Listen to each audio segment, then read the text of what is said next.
नमस्कार दोस्तों, स्वागत है आप सभी का आपके अपने चैनल गौरव जंक्शन में।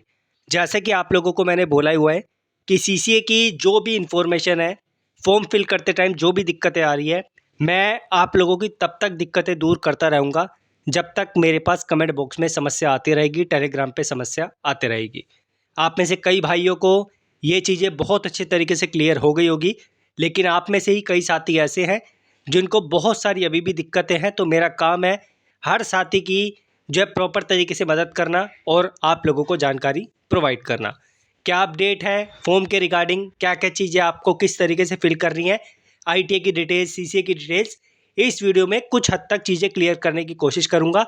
इसके अलावा अभी भी आपके दिमाग में कोई सवाल आता है तो कमेंट बॉक्स आपके सामने ओपन है, आप जाकर मेंशन कर सकते हैं। बढ़ते हैं आगे। आज बात करते हैं रेलवे ग्रुप डी भर्ती 2025 की बेस्ट बुक के बारे में, जो है चक्षु प्रकाशन की सामान्य ज्ञान की बुक। इसमें आपको थ्योरी के साथ चैप्टर वाइज पीवाईक्यू देखने को मिल जाएंगे, जिसे लेकर आप लोग जो है अपनी पढ़ाई में और मजबूती लेकर आ सकते हैं। चक्षु प्रकाशन के रेलवे ग्रुप डी के प्रैक्टिस सेट भी आते हैं। इसके अलावा रेलवे ग्रुप डी की मैथ्स की, रीजनिंग की और जीके की चैप्टर वाइज बुक भी आपको देखने को मिल जाएगी। इनको आप लोग डिस्क्रिप्शन में दिए हुए लिंक से भी परचेज कर सकते हैं और अपने नियरेस्ट मार्केट में जाकर, जो बुक स्टोर है वहाँ से भी जाकर आसानी से परचेज कर सकते हैं। इसे लेकर आप लोग जो है अपनी पढ़ाई में और मजबूती लेकर आ सकते हैं, जिससे आपकी तैयारी जो है और अच्छे तरीके से होगी और एग्ज़ाम में सफलता के जो चांसेस हैं थोड़े बढ़ जाएंगे। तो भाई कुछ भाइयों की जो समस्या थी आईटीआई की मार्कशीट को लेकर थी, क्योंकि आईटीआई की डिटेल्स भी मांगी है आप लोगों से और आप लोगों को वह भी फिल करनी है। तो एक तो यह समस्या है कि पहले जो आप लोगों की मार्कशीट में डेट थी वो आप लोगों की दिखा रही है ये वाली डेट, या कुछ भाइयों की अलग भी दिखा रही होगी। और अब की बात करें तो अब की बार उनकी जो डेट दिखा रही है वो यह दिखा रही है। तो कुछ भाइयों का सवाल था कि sir ji, result of declaration में मतलब जो हमारी डेट ऑफ पासिंग है उसमें क्या डालें, क्या हम ये वाली डेट डालें जो ऊपर हमारी यहाँ से लेकर यहाँ तक की जो है आईटी कंप्लीट की डेट है, या फिर हम लोग जो है ये डेट डालें, या फिर जो है हम जो अब हमारी मार्कशीट जनरेट हुई है ये वाली डेट डालें। तो पहले इस पर क्लैरिटी देते हैं, फिर हम लोग सीसीए वाले पॉइंट पर आ जाएंगे। तो भाई आप लोग देख सकते हैं यहाँ पर रिजल्ट ऑफ डिक्लेरेशन आप लोगों की जो है 20 जुलाई दिखाई दे रही है, नीचे की डेट अलग है। और उसके बाद जो है आप लोगों की डेट जो है यहाँ पर 18 जुलाई दिखा रही है और 24 जनवरी 2025 आप लोगों को यहाँ पे दिखा रही है।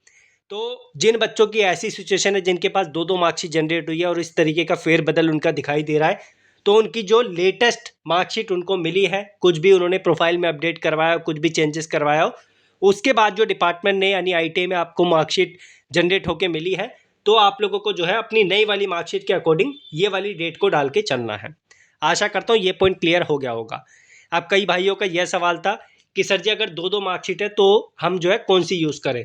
तो आपको जो यूज़ करनी है लेटेस्ट वाली यूज़ करनी है, जिसमें आप लोगों की डेट दिखाई दे रही है, वही आप लोगों को रिजल्ट की डेट को अपनी जो है फॉर्म फिल करते टाइम ग्रुप डी के फॉर्म में डालना है। ये वाली डेट को आप लोगों को यूज़ नहीं करना। आशा करता हूँ ये पॉइंट अच्छे तरीके से क्लियर हो गया होगा। दोबारा डिक्लेयर कर दूँ कि आप लोगों को नई वाली मार्कशीट के अकॉर्डिंग अपनी आईटीआई पासिंग की जो डिटेल्स मांगी है, डेट मांगी है, उसमें आप लोगों को ये वाली डेट डाल के चलना है नई मार्कशीट के अकॉर्डिंग। और अगर आपको एक ही मार्कशीट मिली है, वैसे 90% लोगों को एक ही मार्कशीट मिली होगी, उनको जो है यहाँ पर जो आप लोगों की डेट ऑफ रिजल्ट है डिक्लेरेशन की, वही आप लोगों को आईटीआई पासिंग डेट में डालना है ग्रुप डी के फॉर्म में, जो सीसीए के बाद का आप लोगों का कॉलम है उसमें। अब आ जाते हैं सीसीए वाले पॉइंट पे। कई भाइयों का सवाल है, हालांकि मैंने कल लाइव स्ट्रीम में आप लोगों के लिए क्लियर कर दिया था कि सर हमारी जो ड्यूरेशन है ना वो 11 महीने 30 दिन की दिखाई दे रही है, 11 महीने 29 की दिखाई दे रही है, 11 महीने 31 की दिखाई दे रही है। इस तरीके से डेट में फेरबदल दिख रहा है, पूरी कंप्लीट हमारे लिए एक साल की अप्रेंटिस दिखाई नहीं दे रही। सबसे पहले तो जिनकी 11 महीने 30 दिन की दिखाई दे रही है उनको बिल्कुल परेशान होने की जरूरत नहीं है, वो आप लोगों का एक साल का पीरियड ही है। जिस तरीके से हमारा कैलेंडर चलता है उसके अकॉर्डिंग ये आप लोगों को कैलकुलेट करके दिया है। तो आप लोगों को यहाँ पर परेशान होने की जरूरत नहीं है। जो आप लोगों की ट्रेनिंग है, ट्रेनिंग की जो आप लोग ग्रेड डालोगे वो वही डालोगे जो आप लोगों के सर्टिफिकेट में दे रखी है। जैसे ये स्टार्टिंग डेट आपकी है और आप लोगों की जो एंड डेट है वो आप लोगों की ये दे रखी है, तो यही डेट आप लोगों को डाल के चलनी है।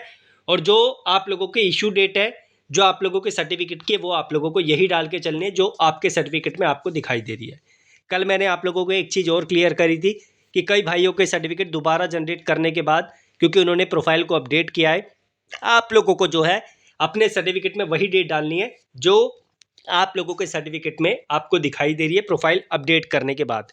जिन भाइयों के सर्टिफिकेट अपडेट नहीं हुआ है वो भी परेशान हो रहे थे कि सर जी हमारा तो सर्टिफिकेट अपडेट नहीं हो रहा, क्योंकि आप लोगों ने प्रोफाइल को अपडेट नहीं किया है। आपका जो सर्टिफिकेट है वो उसी डेट से दिखाएगा जो आप लोगों को पहले आप लोगों ने डाउनलोड करके रखा था।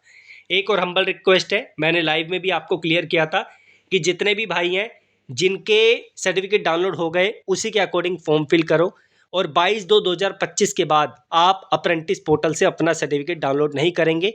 अगर आपको पहले ही कुछ करवाना है, केवाईसी करवानी है, कुछ अपडेट करवाना है तो पहले ही करवा के रखो। 22/2/2025 के बाद आप लोग अपना सर्टिफिकेट अप्रेंटिस पोर्टल से डाउनलोड नहीं करेंगे, अदरवाइज डीवी में होगी बहुत बड़ी प्रॉब्लम। जैसे कि एक भाई ने लाइव में बताया था कि 500 बच्चों का जो है यहाँ पर डिपार्टमेंट ने डीवी रिजेक्ट कर दिया था। उसके पीछे यही रीज़न था कि उनके सर्टिफिकेट में डेट जो है वो 12/4/2019 के बाद की दिखाई दे रही थी, क्योंकि वो 2019 के जो फॉर्म थे उसमें लास्ट डेट अप्रेंटिस को एलिजिबिलिटी क्राइटेरिया में रखने की 12/4/2019 थी। तो इस चीज़ को आप लोगों को ध्यान रखना पड़ेगा। आपको अपने अप्रेंटिस का सर्टिफिकेट 22/2/2025 के बाद डाउनलोड नहीं करना। जो आपने डाउनलोड कर लिया वही आप लोगों को अपने पास रखना है। ठीक है, आशा करता हूँ जानकारी आप लोगों के लिए क्लियर है। इसके बाद मैं डीजीटी ऑफिस जो है नेक्स्ट मंथ विजिट करूँगा। ये वाली चीज़ भी मैं डिपार्टमेंट को बता दूंगा कि जब बच्चा सर्टिफिकेट डाउनलोड करता है तो उसका जो है प्रोफाइल अपडेट करने के बाद डेट चेंज हो जाती है। हालांकि डिपार्टमेंट ने इसके रिगार्डिंग मेल भी करके बच्चों को बताया, क्योंकि कुछ बच्चों ने जो है अपना कंसर्न रेज किया था। डिपार्टमेंट ने बोला कि जब भी आप लोग अपनी प्रोफाइल अपडेट करोगे तो आपका सर्टिफिकेट जो है नई डेट से, उस पर्टिकुलर डेट से जनरेट होता हुआ दिखाई देगा। ये कंसर्न मैं डीजीटी के पास रख दूंगा जब मैं कौशल भवन आप लोगों के लिए जाऊँगा। बाकी इतनी जानकारी थी। इसके अलावा अभी भी कोई डाउट है, आई थिंक मैं 99% चीज़ें आपकी क्लियर कर चुका हूँ। 1% अभी भी आप लोगों के पास डाउट है, कमेंट बॉक्स आपके लिए ओपन है, आप जाके अपने सवाल वहाँ पर मेंशन कर सकते हैं। धन्यवाद।